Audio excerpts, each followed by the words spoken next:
मेरा ख्याल है अब हम यहाँ खुलकर गुफ्तगू कर सकते हैं, रहमत अली ने कहा। मैं तुम्हारा मतलब नहीं समझा, कमाल अहमद ने पलके झपकाते हुए पूछा। घड़ी मेरे एक मौक्कल ने बतौर तोहफ़ा दी थी और अंगूठी मेरे दोस्त सेठ जवाहिर वाला की निशानी है, लेकिन हालात के पेश नज़र हमें अपने साए से भी मोहतात रहना होगा, रहमत अली ने ठोस आवाज़ में कहा। क्या अजब है कि इस घड़ी या अंगूठी में कोई ऐसा ताकतवर आला मौजूद हो जो हमारे दुश्मन तक हमारी बातों को ट्रांसमिट करता हो। ओह, कमाल अहमद की आंखें खुली की खुली रह गईं। मैंने आज से पहले इस पहलू पर गौर नहीं किया। आपका ख्याल दुरुस्त है अंकल कि कोई खुफिया तंजीम मुझे मैडम से तोड़कर अपने साथ शामिल करना चाहती है, रहमत अली ने संजीदगी से कहा। और वो हमला, वो भी मुझे इसी तंजीम की शरारत मालूम होती है। शायद वो मुझे अपनी ताकत से मरूब करना चाहते हैं। क्या मैं तुम पर मुकम्मल एतमाद कर सकता हूँ? आप मेरे मोहसिन हैं अंकल, मैं आपके एतमाद को ठेस नहीं पहुँचाऊँगा, लेकिन तुम इन बातों का जिक्र भी किसी और के सामने नहीं करोगे, कमाल अहमद ने चारों तरफ देखते हुए खौफज़दा आवाज़ में कहा। इनके हाथ बहुत लंबे हैं, इनके नज़दीक किसी की मौत की कोई अहमियत नहीं, और नाजो ने भी इन्हीं के खौफ से ख़ुदकुशी कर ली थी। क्या? रहमत अली ने ताज्जुब से पूछा। क्या आप भी नहीं जानते हैं? हाँ, वो मुझे अपना ख़ास आदमी समझते हैं। मैंने इनकी खातिर बहुत सारे काम किए हैं। मेरी एक कमज़ोरी से फ़ायदा उठाकर उन्होंने मुझे ट्रैप कर लिया है, लेकिन नाजो, उन्होंने मेरी खिदमत के बावजूद मेरी बच्ची की मौत का ख्याल भी नहीं किया। क्या आप जानते हैं कि इस तंजीम का सरबराह कौन है? नहीं, किसी पर शुबा तो होगा। मैंने इस सिलसिले में बारहा ज़हनी वर्जिश की है, लेकिन किसी ठोस नतीजे पर नहीं पहुंच सका। अब आप क्या चाहते हैं? मैं, कमाल अहमद ने गुस्से से होंठ चबाते हुए कहा, मैं इनसे नाजो की मौत का इंतकाम लेना चाहता हूँ, ख़्वाह इसके लिए मुझे अपनी जान ही की बाजी क्यों न लगानी पड़े। आप परेशान न हो अंकल, हमारा महाज अब मुश्तरक है, लेकिन हमें बहुत मोहतात रहकर कोई कदम उठाना होगा। क्या इन लोगों ने तुम्हें अगवा किया था? जी हाँ। फिर छोड़ क्यों दिया? उन्होंने मुझे सोचने की खातिर कुछ मोहलत दी है, और इनके साथ ये धमकी भी कि अगर मेरी जानिब से इन्हें कोई मुस्बत जवाब न मिला तो वो ऐसे हालात पैदा कर देंगे जो मुझे इनके साथ शामिल होने पर मजबूर कर दें। तुम्हें अगवा करने वाले कौन लोग थे? मेरा मतलब है कि क्या तुम इन्हें पहचानते हो? हाँ, रहमत अली ने गहरी संजीदगी से कहा। एक सरदार था जो मारा गया, और बाकी वाजिद और चीना भी जिंदा है। ओह, गोया तुम इनके कारिंदों के बारे में जानते हो? हाँ, इनके 2 कारिंदे सरदार के बाद भी मैडम की फर्म में मौजूद थे। इनमें से एक जमशेद नामी शख्स मारा गया, लेकिन दूसरा भी जिंदा है। मैं नाजो के सिलसिले में हमारी मंजिल मुश्तरक है, रहमत अली ने जल्दी से कहा। मैडम को भी नाजो की मौत का बहुत सदमा है, लेकिन शायद इसे अभी तक ये मालूम नहीं कि आप भी इस खुफिया तंजीम के कारिंदे हैं। तुम मैडम से इसका जिक्र भी ना करना, वरना आप मुतमईन रहें, मैं आपकी पोजीशन समझ रहा हूँ, रहमत अली ने तसल्ली दी। क्या तुम या मैडम किसी नतीजे पर पहुँच गए हो? नहीं, लेकिन हमने हिम्मत भी नहीं हारी। मैडम बज़िद थी कि तुम्हें पुलिस का तहफ़्फ़ुज़ फराहम कराने के लिए बाकायदा FIR दर्ज की जाए, जबकि मुझे दूसरी जानिब से ऐसा करने से रोका गया था। क्या आपको अब भी दूसरी जानिब से हिदायतें मिलती रहती हैं? हाँ, और मैं चाहता हूँ कि आइंदा से तुम्हें भी इनसे आगाह करता रहूँ। नाजो के इंतकाम के सिलसिले में मुझे तुम्हारी शदीद ज़रूरत है। कमाल अहमद की आवाज़ भुर्रा गई थी। जाने क्यों अब जिंदा रहने को दिल नहीं चाहता, लेकिन मरने से पहले मैं नाजो के दुश्मनों को नीस्तो नाबूद करना चाहता हूँ। खुदा पर भरोसा रखे अंकल, वो बेहतर करेगा, रहमत अली ने कहा। फिर वो वहाँ ज़्यादा देर नहीं रुका था। वैसे वहाँ से रवाना होने से कबल इसने कमाल अहमद को ये बात अच्छी तरह बावर करा दी थी कि आइंदा इसे खुफिया तंजीम के सरबराह की खोज लगाने के सिलसिले में अपने साये से भी मोहतात रहना होगा। ठीक 9 बजे मैडम ने अपनी कार मतलूबा होटल की पार्किंग लॉट में खड़ी की। फिर वो लिफ्ट के ज़रिए चौथी मंजिल पर पहुंचकर कमरा नंबर 401 के सामने रुकी थी। तमाम रास्ते वो इस बात पर बड़ी संजीदगी से गौर करती रही कि इसका ताक़ुब तो नहीं किया जा रहा। होटल पहुंचने के बाद भी वो पूरी तरह मुहतात थी। फिर इस बात का यकीन हो जाने के बाद कि इसका ताक़ुब नहीं किया जा रहा, इसने 401 नंबर के दरवाजे पर 3 बार दस्तक दी। कौन है? अंदर से किसी ने भारी आवाज़ में पूछा। 330, दरवाज़ा खोलो, मैडम ने सरगोशी की, और मैडम का जवाब मिलते ही दरवाज़ा दूसरी जानिब से खोल दिया गया। मैडम का इस्तकबाल एक दोहरे जिस्म के सूटेड बूटेड शख्स ने किया, जो अपने रख रखाव के एतबार से हाई सर्कल का कोई फ़र्द नज़र आ रहा था, लेकिन जिस अंदाज में इसने मैडम को खुशामदीद कहते हुए इसके लिए रास्ता छोड़ा था, इससे साफ जाहिर था कि वो मैडम की शख्सियत से पूरी तरह मरूब है। मैडम बल्लास ने परस सोफ़े पर फेंक कर एक सिगरेट जलाई। फिर इसके 2-3 कश लेने के बाद सोफ़े पर बैठते हुए इस शख्स की तरफ देखा जो इसके सामने हाथ बांधे खड़ा था। बैठ जाओ, मैडम ने सपाट लहजे में इसे हुक्म दिया और दूसरे ही लम्हे वो किसी रोबोट की तरह सोफे पर बैठ चुका था। इन दोनों का क्या रहा? हमने इनसे अलग अलग बात पुरस की थी। सूटेड बूटेड शख्स ने, जो मैडम के कमांडर ग्रुप का सरबराह था, संजीदगी से कहा। ड्राइवर ने अपनी ज़ुबान ड्राइंग रूम ट्रीटमेंट के बाद खोल दी है, जबकि नकाबपोश अभी तक बड़ी बेजिगरी से अपने बयान पर कायम है। शायद इसे यकीन हो चुका है कि मौत इसका मुकद्दर बन चुकी है, इसलिए मौत से इतना खौफजदा भी नहीं है। किसी पुरानी जराइम पेशा गिरोह का छटा हुआ फ़र्द मालूम होता है। इसका क्या कहना है? यही कि इसे सिर्फ आपकी कार और इसमें बैठे हुए फ़र्द या अफराद की तबाही का हुक्म मिला था। ये हुक्म किसने और क्यों दिया था, इसको इस सिलसिले में किसी बात का इल्म नहीं है। वैसे मिशन की कामयाबी के बाद इन्हें 50,000 की रकम की अदायगी का वादा किया गया था। ये हुक्म इसे कब मिला था? मैडम ने संजीदगी से दरियाफ्त किया। आप लोगों से टकराव से सिर्फ 10 मिनट पहले इस वक्त वो तमाम लोग कहाँ थे? नकाबपोश के बयान के मुताबिक वो गुज़श्ता 2 रोज़ से नादिर क्लिनिक के अकम में इसी पजारों में रात गुजार रहे थे। इनसे कहा गया था कि बस अचानक इन्हें वॉकी टॉकी पर रात के किसी हिस्से में कोई हुक्म मिल सकता है। मरने वाले तीनों नकाबपोशों के सिलसिले में तुम्हारी क्या इत्तला है? तीनों ही किराए के कातिल थे। 2-3 बार पहले भी कत्ल के केस में सज़ा भुगत चुके हैं। इनमें से एक की शनाख्त भी हो गई है। इसका नाम तो जहांबाज खान है, लेकिन अपने हलके में इसे यारू बदमाश के नाम से याद किया जाता है। इसका शुमार छुटे हुए बदमाशों में होता है। वो पुलिस को 10-12 केसों में मतलूब था। पुलिस ने इस केस को क्या रंग दिया है?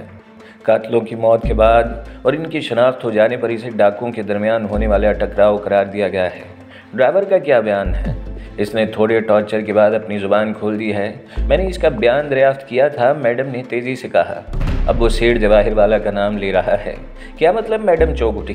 पहले तो इसने डॉक्टर नादिर का नाम लिया था।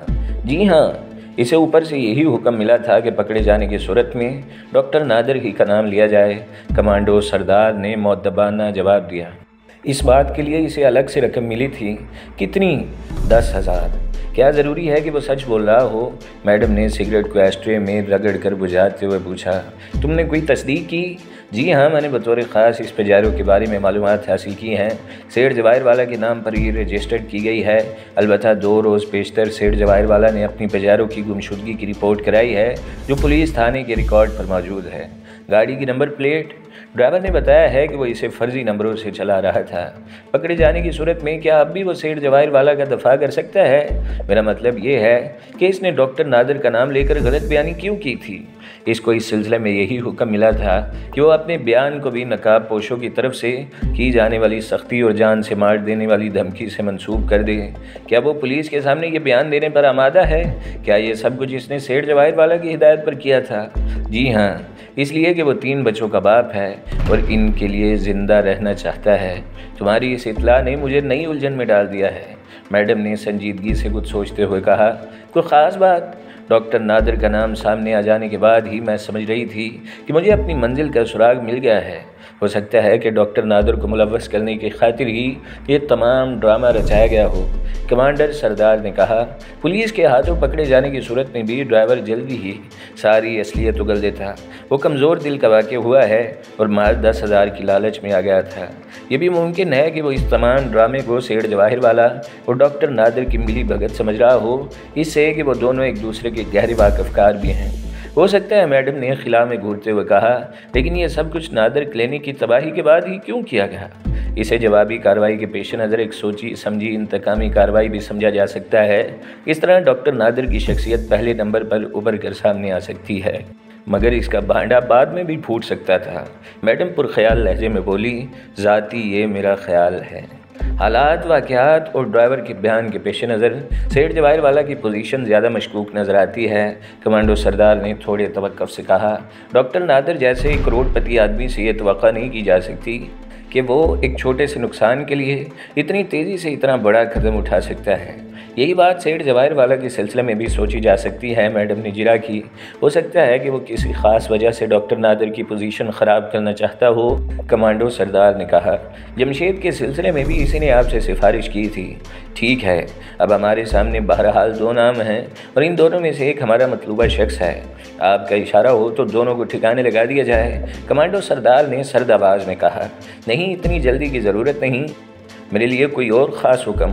नकाबपोश का डिस्पोजल कर दूँ, लेकिन ड्राइवर को अंडरग्राउंड ही रखो, इसका बयान हमारे काम आ सकता है।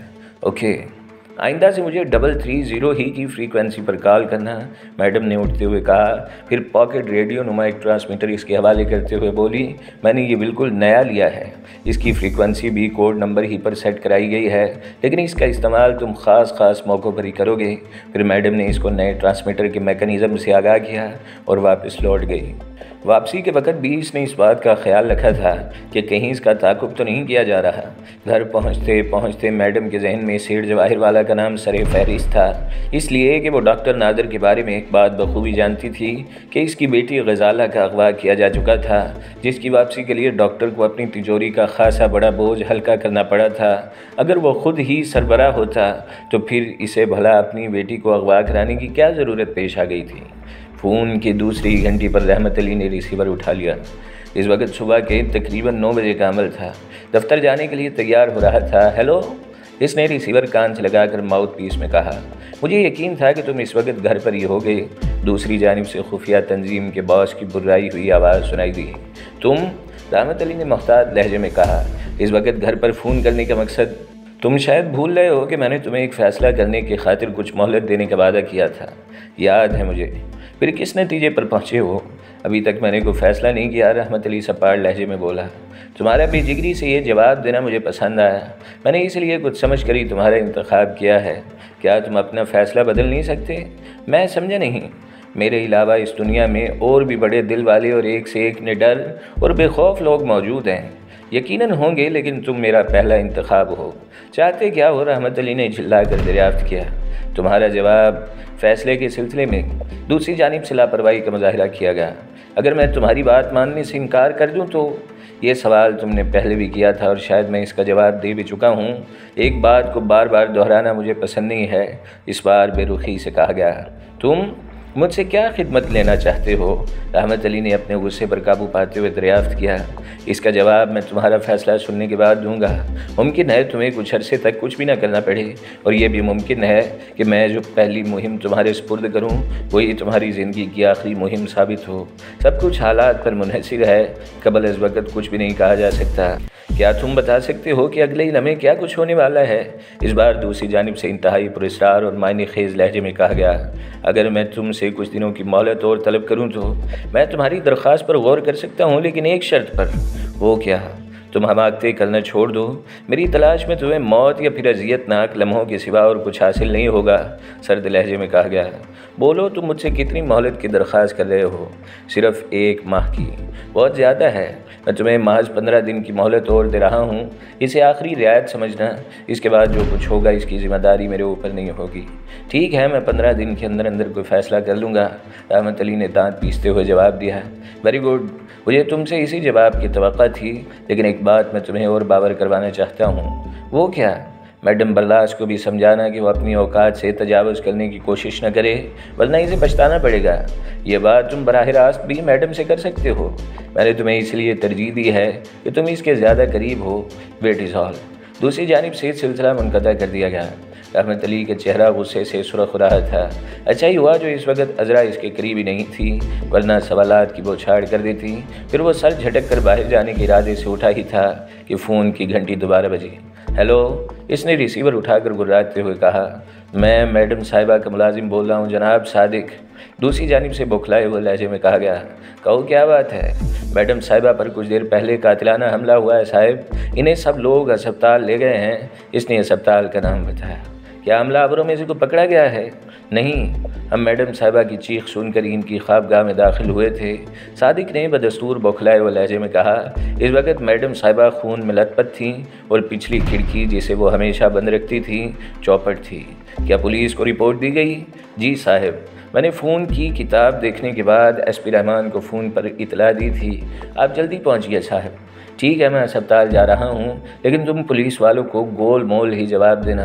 रहमत अली ने रिसीवर रखा, फिर तकरीबन दौड़ता हुआ बाहर आया और अपनी गाड़ी स्टार्ट करके इसे हवा की तरह उड़ाता हुआ अस्पताल की सिमत रवाना हो गया। इसके जहन में सादिक के फ़ोन से पहले आने वाले फ़ोन की गुफ्तगू सदाए बाज़गश्त बनकर गूंज रही थी। रहमत अली आंधी और तूफ़ान की तरह उड़ता हुआ अस्पताल पहुंचा, जहां इस वक्त बहुत सारे जाने पहचाने चेहरे नजर आ रहे थे, जिनमें पेशतर का ताल्लुक बरलास इंटरप्राइज से था और कुछ बाहर के लोग भी थे। रहमत अली तेज़ी से मोनिका की जानिब लपका। क्या हाल है मैडम का? इसने बेकरारी से दरियाफ्त किया। ऑपरेशन थिएटर में है, मोनिका संजीदगी से बोली। 3 गोलियां लगी हैं। डॉक्टर के बयान के मुताबिक 2 गोलियां जिस्म को छेदती हुई निकल गई हैं, जबकि 1 गोली अंदर मौजूद है। ये सब कुछ कैसे हुआ? मुझे सादिक ने दफ्तर में फ़ोन किया था। मैं जब यहाँ पहुँची तो डॉक्टर मैडम को ऑपरेशन के लिए थिएटर में ले जा चुके थे। डॉक्टर क्या कहता है? कबल अज़ वक़्त कुछ नहीं कहा जा सकता, लेकिन गोली बहरहाल गोली ही होती है। डॉक्टर ऑन ड्यूटी कौन है? डॉक्टर फ्रेशवेरी। रहमत अली तेज़ी से डॉक्टर ऑन ड्यूटी के कमरे की तरफ गया, जहाँ एसपी रहमान और इंस्पेक्टर जैदी भी मौजूद थे। एसपी रहमान ने एक नज़र गौर से उसे देखा, फिर खुद ही उसके करीब आ गए और एक तरफ ले जाते हुए बोले, मेरा ख्याल अगर गलत नहीं तो मैं तुम्हें शायद पहले भी देख चुका हूँ। आपका अंदाज़ा दुरुस्त है सर। रहमत अली ने अपनी बेचैनी को छुपाते हुए जवाब दिया। आप मेरे मोहसिन हैं। पहली बार आपकी मेरी मुलाकात एक पुलिस स्टेशन पर हुई थी। आपने बैरिस्टर कमाल अहमद की सिफारिश पर मुझे पुलिस के हाथों गलो खलासी दिलवाई थी। हाँ, याद आ गया। एसपी रहमान ने थोड़ी तामुल से कहा। इस वक्त यहाँ कैसे मौजूद हो? मैं अब बरलास इंटरप्राइज से वाबस्ता हूँ। वेरी गुड, ये इतला मेरे लिए खुशी का बायस है। एसपी रहमान ने बड़ी मासूमियत से कहा। मैडम से मेरे ताल्लुकात भी खासे देरीना हैं। हमलावरों के सिलसिले में कुछ पता चला? नहीं, और तुम्हारी इतला के लिए अर्ज़ है कि मैंने इस केस को मामूली चोरी का केस बनाकर दर्ज किया है। एसपी रहमान ने कहा। कुछ अफराद मैडम की ख्वाबगाह की पिछली खिड़की के ज़रिए चोरी की नीयत से अंदर दाखिल हुए। इत्तफाक से मैडम की आंख खुल गई। इसने चोरों को ललकारने की हमाकत की और जान बचाने की खातिर हमलावर गोलियां चलाते हुए भाग गए। चुनांचे इस झड़प में 3 गोलियां मैडम को लगी। 2 पिंडली का गोश्त उड़ाती हुई निकल गई, जबकि तीसरी गोली बाएं शाने से निकालने की खातिर सर्जन इस वक्त ऑपरेशन में मसरूफ़ है। लेकिन सर नहीं, एसपी रहमान ने इसका जुमला काटते हुए मानी खेज़ अंदाज में कहा। किसी बड़ी मछली को धोखा देकर पकड़ने की खातिर छोटी मछलियों को बतौर चारा भी इस्तेमाल किया जाता है। ये तरीका अगरचे बहुत पुराना है, लेकिन अब भी पेशतर मामलात में कामयाब साबित हुआ है। मुजरिम हमेशा किसी न किसी गलत फहमी या फिर खुशफहमी का शिकार होने के बाद ही पुलिस के बिछाए हुए जाल में फंसता है। तुम चूँकि मैडम के ख़ास कारिंदे मालूम हो रहे हो, इसलिए तुम भी बवक्ती ज़रूरत इस केस को इसी अंदाज में पेश करना जैसा मैंने कहा है। बाय द वे, तुम्हारा नाम क्या है? रहमत अली। ओह, तो तुम हो रहमत अली। एसपी रहमान ने इस बार बड़ी गर्मजोशी से इससे हाथ मिलाते हुए कहा। मैडम ने मुतअद्दिद बार मुझसे तुम्हारा जिक्र किया है और गालिबन वो तुमको अपने दूसरे वर्करों पर सबसे ज़्यादा फ़ौक़ियत देती हैं। इसे तुम्हारे ऊपर ख़ासा एतमाद भी है। ये मैडम की ज़र्रा नवाजी है सर। नहीं, तुम मुझे रहमान साहब कहकर भी मुखातिब कर सकते हो। थैंक्स। मेरा ख्याल है तुम मौजूदा केस में दूर दूर रहकर हमारे बहुत काम आ सकते हो। दूर दूर क्यों रहमान साहब? रहमत अली ने उन्हें नाम लेकर मुखातिब करते हुए कहा। क्या आप मैडम के रिश्ते से भी मुझे करीब आने की इजाज़त नहीं देंगे? नहीं, मैंने पहले भी इसे मुनासिब नहीं समझा था और अब ये दूरी और ज़्यादा ज़रूरी हो सकती है। रहमान साहब ने संजीदगी से इसे देखते हुए बड़े पुरमानी लहजे में कहा। मुजरिमों तक पहुँचने की खातिर हमें खासी दूर अंदेशी से काम लेना होगा। रहमत अली ने फ़ौरन ही कोई जवाब नहीं दिया। इसे रहमान साहब के जुमले से इस बात का बखूबी अंदाज़ा हो गया कि वो इसके बारे में बहुत पहले से जानते हैं, लेकिन किसी ख़ास मसलहत की बिना पर अभी तक उन्होंने इसको नज़रअंदाज कर रखा था।